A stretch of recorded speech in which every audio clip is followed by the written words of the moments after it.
Everybody roll for initiative, because you're a star. Hello, I'm Puddles, and today we have another Everyone Roll Initiative video. Part 9, Episode 9, Video 9. And today we're talking about Star Spawn, which is new cool creatures that are in Mordenkainen's. And they are amazing, but really high level. I don't really see when I would use them in a game, unless I had like a crazy high level one shot, but they're cool, and I hope to one day be able to use them. So let's have a look at what they can do by going to this screen here.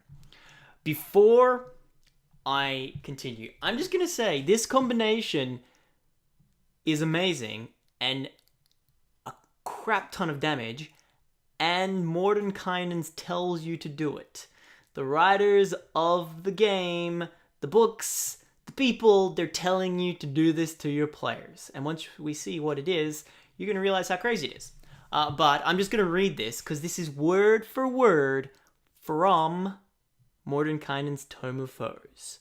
When a seer deals psychic damage to a Hulk, the Hulk isn't hurt, while the effect ricochets off the Hulk and expands to assault other creatures. Yeah, that's everything with this combination. That's what happens. But for that to sort of make sense, let's look into the actual ability, shall we? See what they can do. So this is Starspawn Seer. They're pretty cool. Like, even without the combination here, they've got some cool abilities. So, it's an aberration. They are CR 13. They have a lot of intelligence, a lot of wisdom, decent amount of health, and armor for like this kind of creature. They have resistances, immunities to psychic. In terms of abilities, it has out of phase movement, so it can just move through people. It can move through other creatures and objects as if they were difficult terrain. Each creature it moves through takes 1d10 psychic damage. No creature can take this damage more than once per turn. The seer takes 5d10 force damage if it ends inside a object. So this guy can just walk through people and do damage. That's not really that crazy or important, but he has some other cool abilities. He can attack with his Comet Staff or use his Psychic Orb twice. So he can use a staff and hit them, and they can be incapacitated if he hits. They do a lot of damage as well. 1d6 plus 48 times 2. If you hit with a DC 19 Constitution saving throw, to be incapacitated is pretty big. But it's also a creature that doesn't want to get up close because it only has 153 hit points. At, level 13, that's going to die pretty quickly. It also has this cool ability called Psychic Orb. It can shoot an orb of psychic energy and do 5d10 psychic damage. So it does a lot of psychic damage from very far away. It also has this cool collapse distance. It warps the space around a creature you can see within 30 feet of it. The creature must make a wisdom saving throw. On a failed save, the target, along with any equipment or wearing, is magically teleported 60 feet away to an unoccupied space the seer can see. So it can move people away from it or like into dangerous areas. If there's lava, it's just like bloop into the lava. And all other creatures within 10 feet of the target, original space, take 6d12 psychic damage and 3d6 on and the target takes psychic damage as well. So if your party is together, he can pick up one of them, move them, and all of them take damage. And if there is a Hulk standing next to them while that happens, it's double damage because it hits the Hulk and then he ricochets it out, which we'll go through in a second because that's his abilities. Let's deal with the Starspawn Seer first. And this is my favorite ability it has. It has a reaction. When the seer would be hit by an attack, it teleports, exchanging positions with another Starspawn it can see within 60 feet of it. The Starspawn is hit by the attack instead. So it can swap places with the Hulk as a reaction if it gets hit. That's pretty cool. Those are some mad abilities. I love this combination. Let's have a look at the Hulk. So here's a big hulking guy, CR10. He's not nearly as crazy. So this is the ricochet thing that we're talking about. It's called Psychic Mirror. If the Hulk takes psychic damage, each creature within 10 feet of the Hulk takes that damage instead. The Hulk takes none of the damage. In addition, the Hulk thoughts and locations can't be discerned. And then it's got just a multi-attack with its slam, and it has this other cool ability. It can use Reaping Arm, so instead of making 2 slam attacks, it just slams every creature around it. So just like, pow, pow, pow, pow, behind me, all that sort of stuff. So if it has more than 3 creatures, or it has 3 or more creatures, it's going to use its Reaping Arms to hit everybody. But apart from that, it's just a big hulking guy who is supposed to be the tank, the bodyguard of the Seer. So let's just go over this Psychic Mirror again. It ricochets any psychic damage to everyone within 10 feet of it. So there are 2 ways that this Starspawn Seer can, well, 3 ways if you want to use the out of phase movement. Let's just go through the ways in which we can trigger that. So out of phase movement, the Star Spear could just walk into walk into the Hulk's body, and he takes psychic damage and ricochets it to everyone else. So he could walk through, ricochet, then he could Psychic Orb the Spawn Hulk, doing 5d10 psychic damage to the Spawn Hulk, and ricochet it to everybody. Or, I mean, you could do that in one turn if they're standing next to each other. So the Seer could walk into the Hulk, everyone takes 1d10 damage, then he shoots his orb at the Hulk, everyone takes 5d10 damage, and that's his turn. And everyone takes a crap ton of psychic damage. I think the real gold is in the collapse distance, though, because imagine you have a Hulk.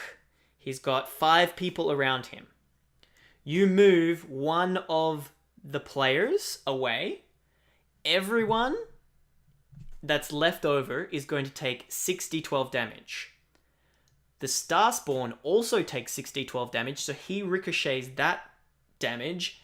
So the players end up taking 12d12 psychic damage. 12d12.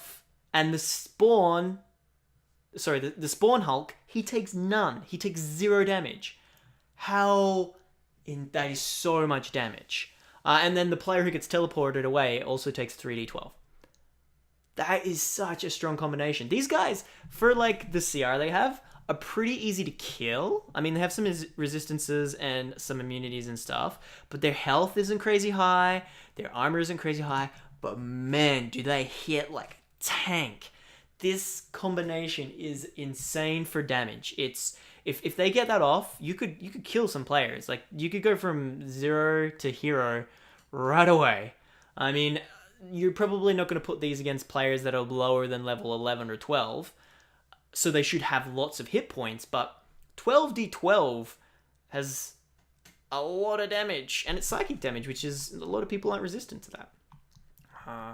But let's have a look at our encounters, shall we? Let's go through the narrative first. So, the Starspawn Seer, he's a leader of a cult of the Elder Evils, which basically, that's what the Starspawns are. They're like servants of the Elder Evils that are sent to the material plane. The Hulk is his bodyguard, obviously, and they are the Heralds of Doom, sent to cause chaos. These guys would be really good for like a big bad evil guy at the end of a cult setting for like the second portion of your game, like level 5 to 10 plus a couple. Yeah, they're really good. And I've got these encounters here with like one Starspawn Seer and one Starspawn Hulk. Man, so many Starspawns. But you could put in cultists with this. At level 12, you know, a bunch of cultists aren't going to do anything except make your mage cast Fireball at them. So you could also put lots of minions with these guys. You don't need to necessarily just do 1 and 1. But yeah, that's my deadly encounter. Super easy. You know the combination that you need to do to get maximum damage. And then I suppose at level 15, it's just 2 Starspawn Hulks, because they're all strong and they do a lot of damage. And the beauty of this thing is, if you have 2, it's actually crazy when you think about it. If you have two of these guys sitting next to each other, and your players are all within 10 feet, so say you've got a player here, a player here, a player here, a player here. There's 4 players, and the Seer moves one of the players. They are going to take 6d12 from the original moving ability. Then they're going to take 6d12 from both of the Hulks. So that's 60-12, 60-12, 60-12. And then they're going to take another 60-12 because the ricochet is going to hit the other Hulk, and then the ricochet is going to hit that Hulk, and then... So that's going to be 6 times... That's going to be 30d12, potentially. And I suppose it wouldn't just keep going on forever, because the ricochet would just go... I don't know, I suppose you'd have to rule that. Maybe you'd only do 3 times, like the initial and then the 2 ricochets, but... Yeah, it's hard to say. It could be infinite damage. I'm just thinking about this now. You could do infinite damage because it would just keep ricocheting off each other. Either way, it's freaking scary, and I mean, without it being infinite, what is it? 16? No, 18d12 is pretty scary as well without it ricocheting the second time. But yeah, that's that. That's super simple and easy to pull off, maybe, if you can convince your players to surround the big scary guy instead of going for the little guy. But yeah, I just love this combination, and I love that it is in the book. I love that they tell you to do this. It's so cool.